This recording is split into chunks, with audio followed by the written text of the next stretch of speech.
Hey, welcome to VW Family Farm. I'm Ben, if you didn't already know that. I am finishing this project that we was working on the last video.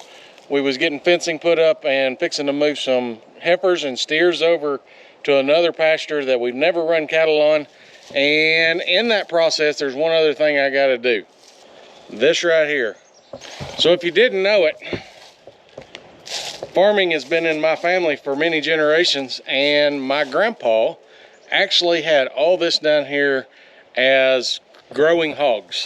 He farrowed hogs and farrowing pens down there. I can show you them in a little bit, but these were for the feeder pigs, and after he got out of it, he used it for storage. And when he passed away, I never really come down here much. But coming in here looking at it, there is a lot of money that went to waste. And I got to clean it up. But I don't have the equipment right now to clean it up. I need to go rent me a skid steer, because look at this. Mounds of press board. Exterior wooden siding. Flooring. All kinds of boards that he had cut up. He had a sawmill. All kinds of boards he had cut up from that. An old boat. Don't know what I'm going to do with that. But anyway, you're asking, what does that have to do with this video? I don't want my calves in here. So I'm going to come in here and put a hot wire right down these posts all the way to the other end to keep them out of here. Don't want them getting in there, stepping on old rusty nails, or just getting tangled up in anything, getting hurt. I want to clean this out. I want to fix it back up somewhat. I don't need the whole thing because this thing is huge. But the roof's starting to fall in a few places, like right there. Yeah, right there. Yeah. That pole, I think it's rotting out. Another one down on that end. But I do want to keep some of this structure, because I think what I want to do is end up building a working pen in here. It'll be under roof. That way if it's raining or anything like that, we have to come over here and work calves, because I've got long-term vision. Back behind here is a lot more land that I've already been in contact with a timber company, and they're going to come harvest the timber off of it, and I'll use that money to clear off the stumps and everything, clear up that land. It's actually got a beautiful creek running through it. Might end up building a pond and a spill over on that. I've got a pond on this one right behind me. And also, look right there. There's a well house. All sorts of options for water. But it's just kind of been neglected. Not kind of, it's been neglected. So I've got to get busy, start putting some hot wire up. And what I'm going to do is just use some old hot wire that I almost threw away, that when we replaced some up on the front pig pen, we had this poly rope up there, and we ended up putting high tensile wire, but I didn't throw it away. So I'm going to be frugal.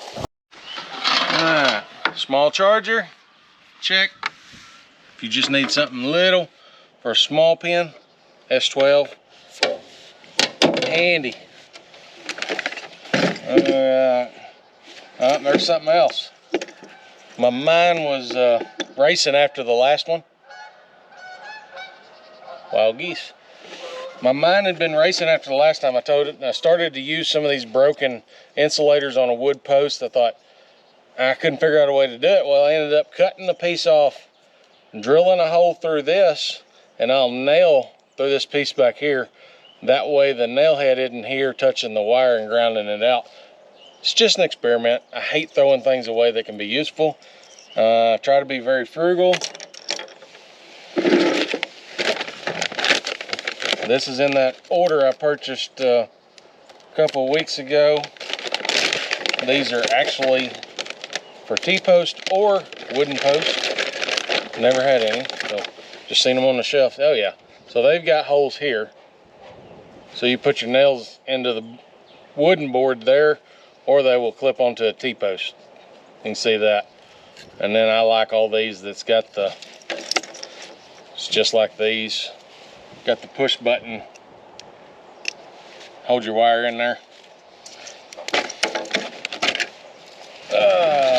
Stretchers. Hammer, check. I brought a new roll just in case I get frustrated, but I really want to use this old, put it to use. Need something on a post, cheap.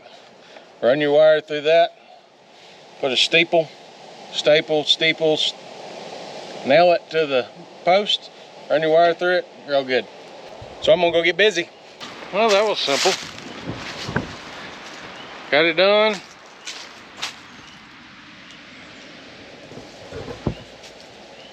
So that'll keep them out of there for now.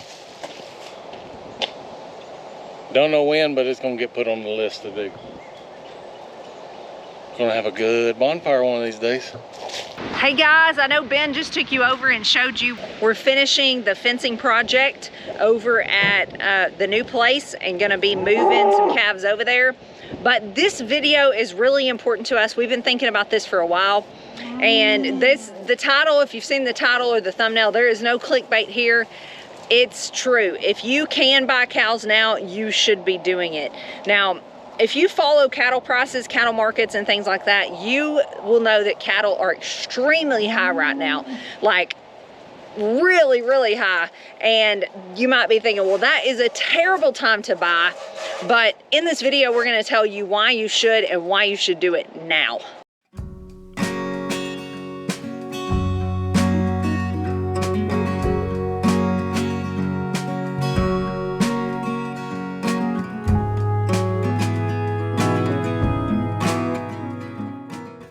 So back behind me, you can see we went just this week and we bought 11 new head of cattle here for our farm.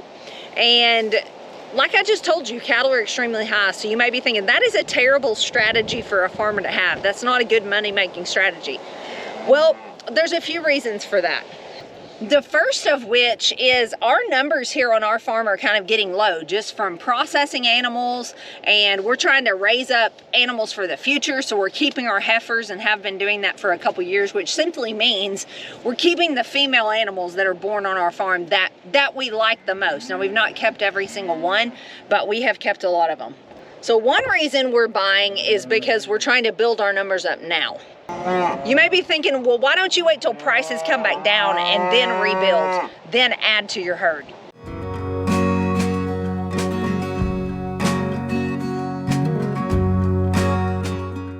So we're about to get busy and work these, and you're gonna see in there, some of them are steers. They're gonna go into kind of our program here, and then they will be future beef. We just don't have enough right now that we've raised for the demand that's out there for farm-raised beef. Because I don't know if you've checked the grocery stores lately, but in a lot of stores, the demand is high and the supply is low. Even though beef prices are up, there's still not just tons of choices to choose from sometimes when you go in the grocery store. Now, other times I'll go in there and everything's fully stocked, so I'm not trying to be doom and gloom and say everything's empty. It's not, but you may go in there one time and you can't find anywhere in town the type of meat you're looking for, or the type of anything you're looking for that matter. Sometimes it's the strangest things that go out of stock. But people are looking to buy more from farms. It just seems to be, and it is, more of a supply you can count on, especially if you find a local farmer that's in it for the long haul. And so people are just into that. They're more interested in what they're putting in their bodies. And so we needed more beef to go in our program. But you're also gonna see today as we work cows, some cows in there. They're gonna have some numbers on them. It means their age and if they're bred or not. And so that's what I wanna talk to you about. Why are we buying cows when the market is so high right now? First things first, everyone is getting a vaccine. I think people confuse vaccinating with medicating, and they're just simply not the same. A lot of certified, naturally grown products, they encourage you to vaccinate. Now, I don't know about certified organic. Honestly, I'm not a super big fan of certified organic because that's government stipulations that sometimes just aren't very practical to real life. Just like with anything else, you let the government start putting their hand in everything you're doing, just like we've told you guys, we got a grant for our greenhouse. You just have to realize anytime you involve the government or people sitting in Washington behind desks, you are going to probably have some undesirable things that you're going to have to deal with. And that's just, we will never be certified organic here simply because I don't want to spend the money to do it or have the stipulation, someone breathing down my neck that really has no idea about farming. But I believe any good program should involve vaccinating, because there's things in our soils like blackleg, we've lost animals to it, and simply I just wouldn't want an animal I'm eating having any of these diseases just to say they weren't vaccinated from something. So that's just my personal opinion, take it for what it's worth. Everyone is getting a virus shield vaccine, which is, it covers several different viruses, as well as a blackleg vaccine. That we do blackleg on every animal on our farm, and we try to do it once and then give a booster. We don't always do the virus shield, but I do think it's a good practice. We just don't always do that. So like Andrea is saying, if possible, you do need to buy cows right now. But I mean, if you live in town and just got like a quarter-acre backyard, of course that's not going to be feasible. It's kind of crazy of us to sit here and say, hey, you need to go buy cattle. We are in the business of selling processed meat to people, but we're encouraging you to go do it yourself. The reason for that is the market is very volatile right now, and prices are going to go up. What we're having to give for cattle, because we're not even producing enough to keep us in stock year round. Plus we're building our herd back up, got rid of some older cattle and stuff like that. So I say all that to say we're having to go buy cattle, and to do that, of course, our prices are going to go up because the prices of cattle are going up. And then on the opposite end of that is if I can get more money at the sale barn just selling a live animal, then I can going through all the trouble hauling it, processing it, running freezers to keep all the meat frozen, spending gas, shipping costs and all that. I mean, it's a no-brainer. You're going to go sell it, less work, quicker money, and even more money. So if we can't sell it for the price that we can get out of it at the sale barn, better to go sell live animals there than go through all that trouble. And I know you get that. Now, this isn't a fear tactic or anything like that. We're just saying this because we want you to be prepared, just like we're trying to get prepared for it. It's coming. And the reason for it is, what I'm hearing and understanding is there's a drought out west, and all of those ranchers are selling off a lot of their cattle, and now there's not cattle to put in the feedlots and stuff like that. So the number of them, people are paying more to try to hurry up and get them. And then when the drought kind of subsides, they start getting rain and getting their grasses back and all that, they will be buying a lot of cattle to replace what they've sold, hence driving the prices up even further. So that will take away from calves going to the feedlot just to build their herds back up. So I'm figuring in the next 2 years, prices are gonna get plumb stupid. And you say, what is stupid? Right now, I'm already seeing $3 a pound on calves. I remember when you was doing good to get $1.20.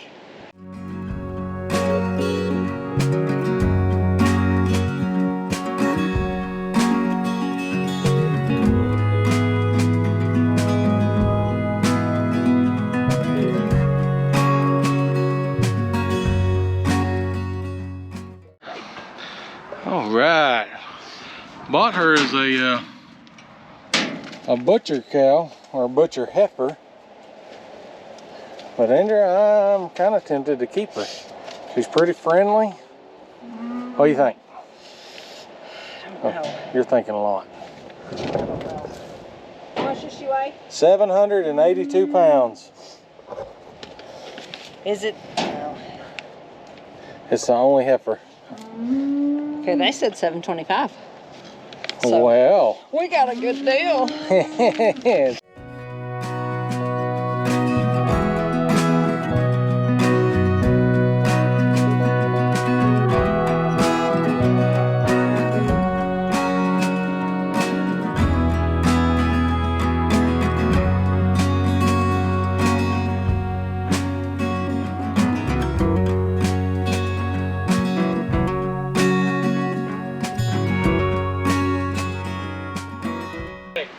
When you buy stuff at a cattle auction, a sale barn is what people normally call them, you better verify what you bought. This was marketed as a steer, and it's hard when they're running through the ring unless it's just really obvious that they're a bull. You kind of take their word for it, but Ben noticed we were putting it in the pen. This is no steer unless it's been just very recently steered. So we're gonna get him back up and just see what his status is. So we'll be back to him later today.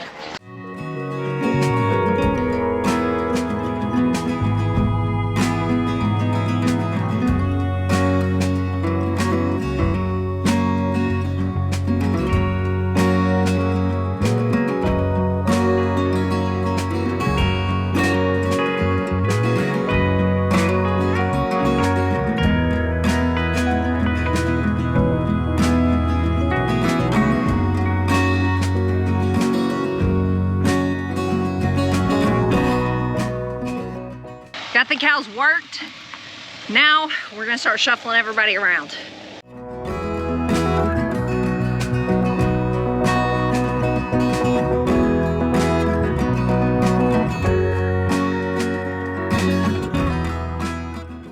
Ready? Ready.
We have worked all day long. You saw us move calves over to the new pastures. We let the bulls out here along with 2 little bulls that we didn't band or anything. They're still intact bulls that you saw us do a couple months ago when we banded the rest of them. They're all 4 out there together on green grass. Last thing of the day, and Ben and I are tired. The kids are gone today, so we've done all this, just us 2, and it doesn't sound like anything is went according to plan, which is okay, but we're almost done.